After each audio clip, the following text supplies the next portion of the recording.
성화된 생애 제2장 다니엘의 절제 원칙. 선지자 다니엘은 고상한 품성을 가진 사람이었다. 그는 사람이 지혜로우신 하나님과 연합할 때 어떠한 사람이 될 수 있는지에 대한 뚜렷한 모본이다. 이 하나님의 거룩한 사람에 대한 짤막한 기사는 후세의 시험과 시련을 견디도록 부름을 받게 될 사람들을 격려하기 위하여 기록되어 남아있다. 이스라엘 백성과 저들의 왕과 귀족과 또 제사장들이 포로로 잡혀갔을 때 저들 중 4사람이 바벨론 왕궁에서 봉사하도록 선발되었다. 이들 중에 한 사람이 다니엘이었는데 그는 일찍부터 훈연의 비범한 능력을 발휘할 재능을 가지고 있었다. 이 청년들은 모두 다 귀족 출신이었으며 흠이 없고 아름다우며 모든 재주를 통달하고 지식을 구비하며 학문에 익숙하여 왕궁에 모실 만한 소년으로 묘사되어 있다. 이 청년 포로들의 탁월한 재능을 감지한 느부갓네살 왕은 그들을 자기 나라의 중요한 지위에 세우기 위하여 준비시키려고 작정하였다. 동양의 풍습을 따라 그들은 궁중 생활을 위한 충분한 자격을 구비하기 위하여 갈대아 방언을 배우게 되고 3년 동안 육체적 수련과 지적 훈련을 받게 되었다. 이 훈련학교에서 청년들은 왕궁에 들어갈 수 있었을 뿐만 아니라 왕의 식탁에 나오는 진미와 포도주를 먹도록 공급되었다. 이 모든 훈련을 통하여 왕은 그들을 크게 존귀하게 할 뿐만 아니라 육체적, 정신적으로 그들이 도달할 수 있는 최고의 교양을 받도록 하였다. 시험을 만남. 왕의 앞에 차려진 음식들 가운데는 모세의 율법에 부정하다고 명시되었으며 히브리인들이 먹지 말도록 금지되어 온 돼지고기와 다른 고기들이 놓여 있었다. 다니엘은 이제 심한 시험에 봉착하였다. 그는 음식물에 관한 그의 조상들의 교훈을 고수함으로 왕을 노하게 하여 그의 지위는 물론 필경은 그의 생명까지 희생당할 것인가? 그렇지 않으면 여호와의 계명을 무시하고 왕의 은총을 계속 받아서 위대한 지적 유익과 가장 자랑스러운 세속적 기대를 얻을 것인가? 다니엘은 오래 주저하지 않았다. 그는 결과가 어떻게 되든지 그의 고결함을 굳게 지키려고 결심하였다. 그는 뜻을 정하여 왕의 진미와 그가 마시는 포도주로 자기를 더럽히지 아니하리라고 결심하였다. 편협하거나 완고한 것이 아님. 오늘날 그리스도인이라고 공언하는 사람들 중에 많은 사람들이 다니엘은 너무 까다롭고 편협되고 완고하였다고 단정한다. 그들은 먹고 마시는 데 대해 그처럼 단호한 주장, 즉 모든 세속적인 유익을 희생할 단호한 입장을 취한 데 대해서 그 결과는 너무나 미미한 것이라고 생각한다. 이와 같이 추론하는 자들은 심판날에 그들이 하나님께서 명시하신 요구에서 돌이켜 그들 자신의 의견을 옳고 그름의 표준으로 내세웠다는 것을 깨닫게 될 것이다. 그들이 대수롭지 않게 생각했던 것을 하나님께서는 중요하게 여기셨다는 것을 알게 될 것이다. 하나님의 요구는 신성하게 준행되어야 한다. 하나님의 교훈 중에 어떤 것은 행하기에 손쉽기 때문에 받아들여 준행하고 반면 어떤 것은 그것을 준행하려면 희생을 치러야 하므로 거절하는 사람들은 의의 표준을 저하시키며 그들이 끼치는 영향으로 말미암아 다른 사람들이 하나님의 거룩한 율법을 경시하도록 한다. 주께서 가라사대가 모든 일에 있어서 우리의 기준이 되어야 한다. 흠없는 품성. 다니엘은 오늘날의 청년들에게도 엄습할 수 있는 가장 혹독한 시련을 직면하였다. 그렇지만 그는 어린 시절에 받은 신앙적 교훈에 충실하였다. 그는 원칙과 기호 사이에서 머뭇거리는 자들이 넘어지기 쉬운 환경 가운데 있었으나 하나님의 말씀은 그를 흠없는 품성의 소유자로 나타내었다. 다니엘은 감히 자신의 도덕적 능력을 신임하지 않았다. 기도는 그에게 필수 요건이었다.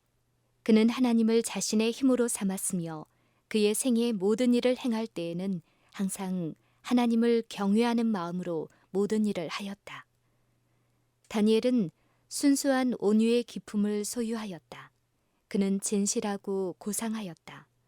무엇이든지 원칙에 관계된 것이면 고원지대의 삽목처럼 굽히지 아니하면서 모든 사람과 평화스럽게 살려고 노력하였다. 하나님께 대한 그의 충성과 상충되지 않는 일에 있어서는 어떤 일이든지 자기 위에 있는 사람들에게 경의를 표하고 순종했으나 하나님의 요구를 매우 높게 생각했기 때문에 지상 통치자들의 요구는 부수적인 것으로 생각되었다. 그는 자기의 의무를 회피하게 하려는 어떤 이기적인 생각에도 유혹되지 않았다. 다니엘의 품성은 하나님의 은혜가 본성적으로 타락하고 죄로 더럽혀진 인류에게 어떠한 일을 이룩할 수 있는지에 대한 뚜렷한 신뢰로서 세상에 나타나고 있었다.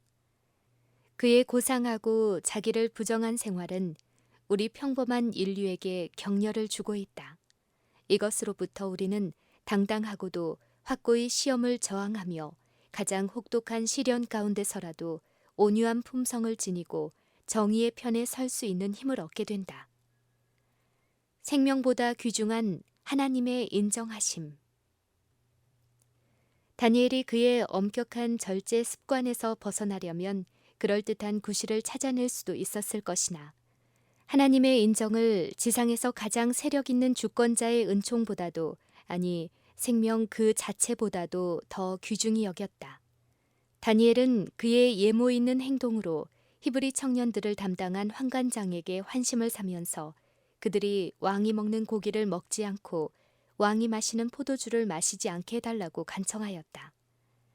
그 환관장은 그가 이 요구에 응하게 되면 왕의 노여움을 사서 자신의 생명이 위태롭게 될 것을 두려워했다.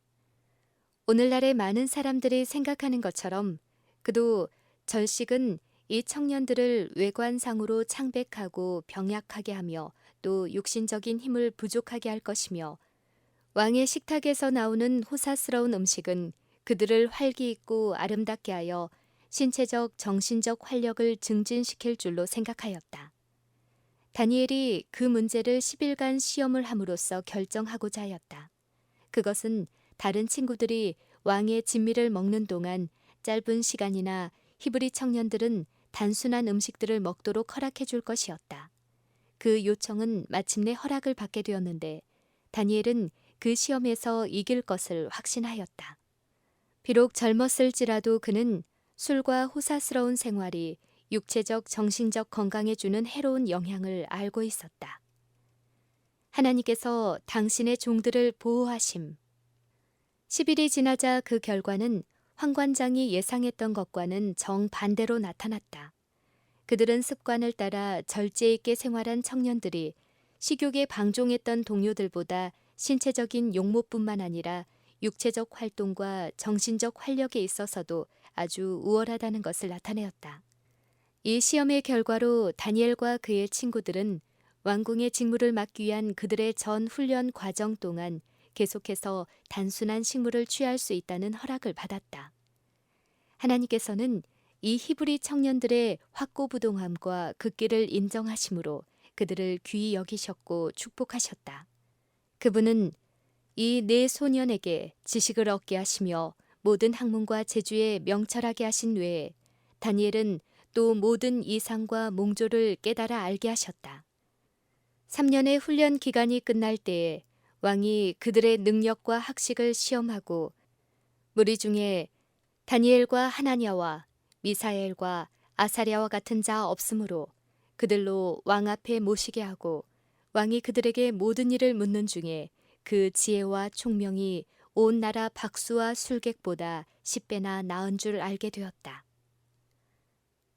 성화의 한 조건인 자제.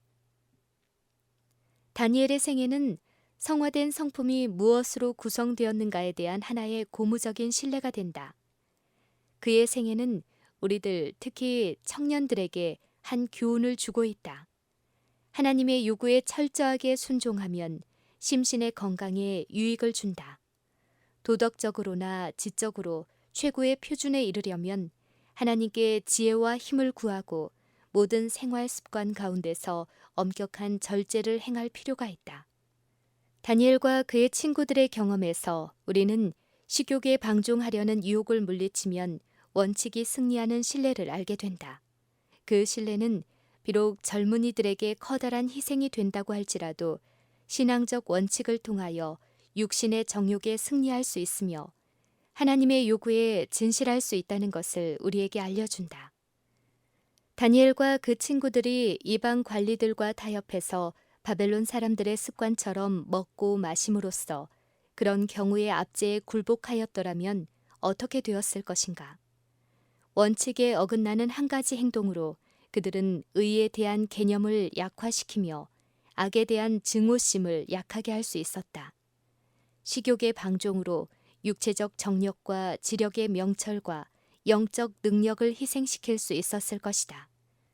한 사람이 발을 잘못 디디면 다른 사람들에게 그 영향을 미쳐 하늘과의 연결을 끊어서 유혹을 받아 멸망당하게 할 것이었다. 하나님께서는 나를 존중히 여기는 자를 내가 존중히 여기고 나를 멸시하는 자를 내가 경멸히 여기리라고 말씀하셨다. 다니엘이 확고한 신뢰로서 하나님께 매어 달릴 때 예언하는 능력의 영이 그에게 임하였다. 그는 궁중 생활의 의무 가운데서 사람에게 교훈을 받는 동안 또한 미래의 시대들에 대한 신비의 기록을 읽어 알고 표상과 상징을 통하여 다가올 세대들에게 마지막 시대에 성취될 기이한 일들을 나타내도록 하나님께로부터 가르침을 받았다.